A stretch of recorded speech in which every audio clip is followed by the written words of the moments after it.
Okay, good morning, everyone. Welcome back to our online classroom.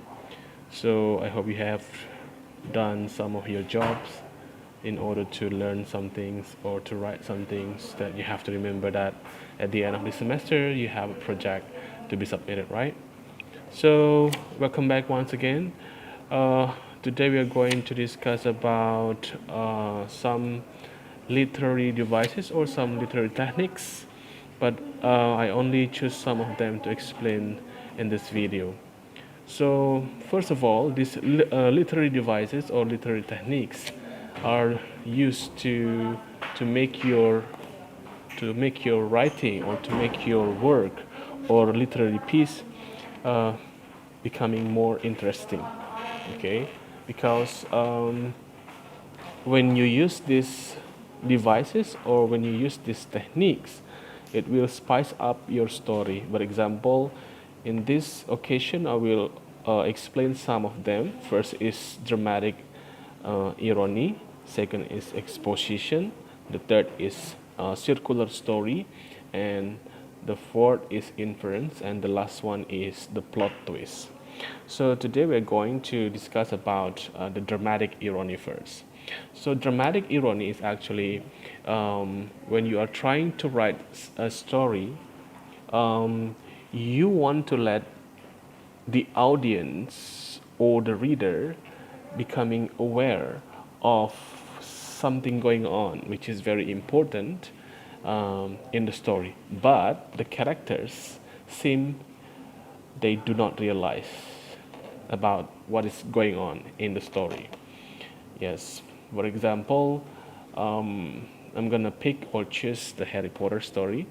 In Harry Potter, I forget it is in the first, the second, or the third, or the fourth, but I remember uh, when Harry Potter, Hermione, and Wesley were trying to approach into a big hut in order to meet the giant friend of them.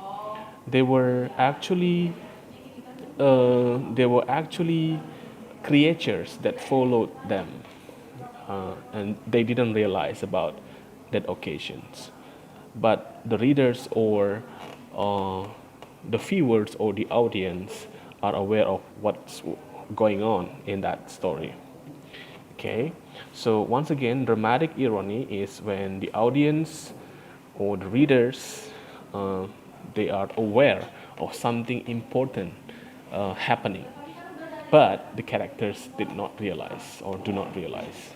Okay, and the second one, I'm going to tell you about the exposition. The exposition is also one of the important literary technique or device, because when you are to try to use exposition in your story, when you write a story, the author interrupts a story in order to explain something which is important background information.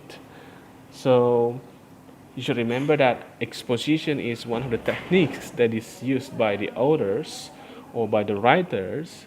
Um, Usually, it's like an interruption, yeah, in the story in order to explain something, uh, to provide a very important information in the story. Um, you can find this exposition in many stories.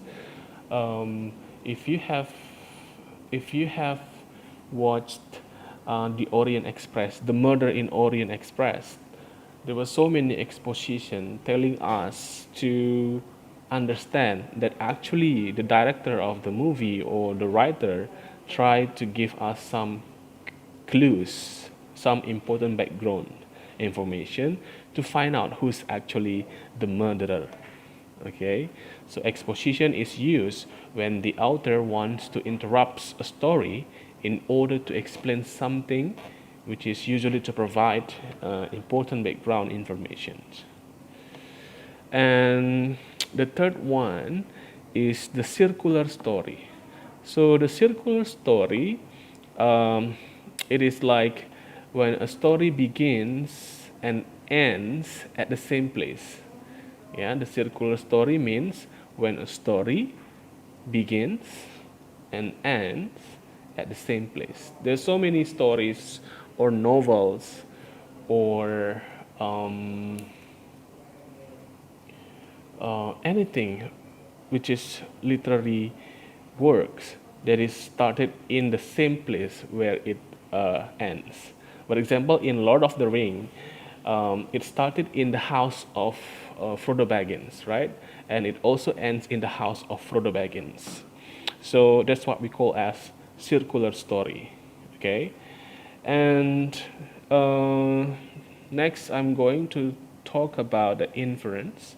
So inference is basically conclusion which can be drawn or uh, which can be derived by the reader based upon limited clues of facts presented by the author. So basically, there is an intention from the author or from the writer to provide some clues for the readers to have their own conclusion.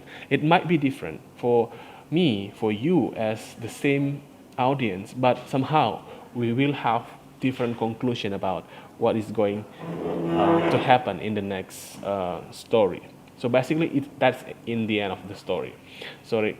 So the reader is actually encouraged. The reader is actually encouraged to discover things for him or herself without being directed by the author. So inference actually leaves an individual impression for the reader or for the audience. So you have to make your own conclusion based on the clues or based on the information given by the author, usually at the end of the story or at the end of the movie.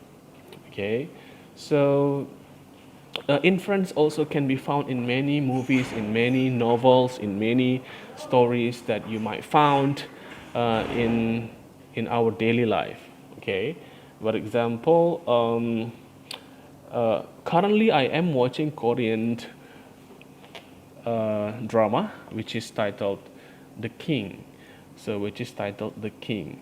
In every episode, the writer, the script writer, he or she, I'm not really sure who is she or he, is intentionally leave a clue to make us having our own conclusion. For example, in episode 15 or episode 12 or episode 13, we know the court ladies, the house of the court ladies, the one of the most important characters in that Korean drama. He asked the lead characters, one of the lead characters, about what was going on during the war in the Korea. So if you watch this, we will have our own conclusion that actually this ladies comes from Republic of Korea, not the Kingdom of Korea. Okay, so I hope you can watch that great story.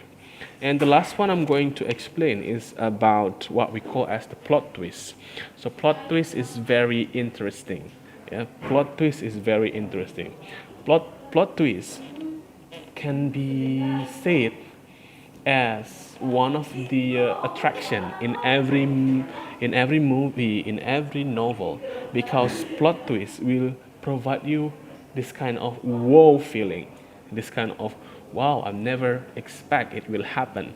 Wow, it is such an amazing thing. It's going to happen this way, and so on and so forth. So plot twist is actually a literary technique that introduced a radical change. You should remember about this line.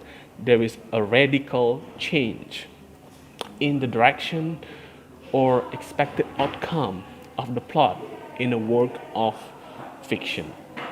So in a plot twist, there's so many occasions that leave the audience with the unexpected feelings, and we will think to ourselves, oh, why I have never thought about this occasion before? Why?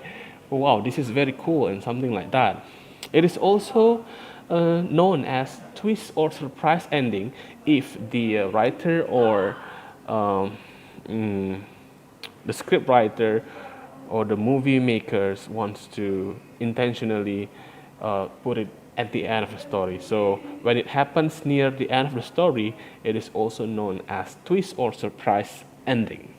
So I will give you one document, one file about about these literary devices or literary techniques that you can learn by yourself to help you to build your own story. Remember, you should have a project. At the end of the semester, you have to submit the project. So you can use to spice up your work. I think that's all for now. Thank you. I'll see you when I see you. Stay healthy.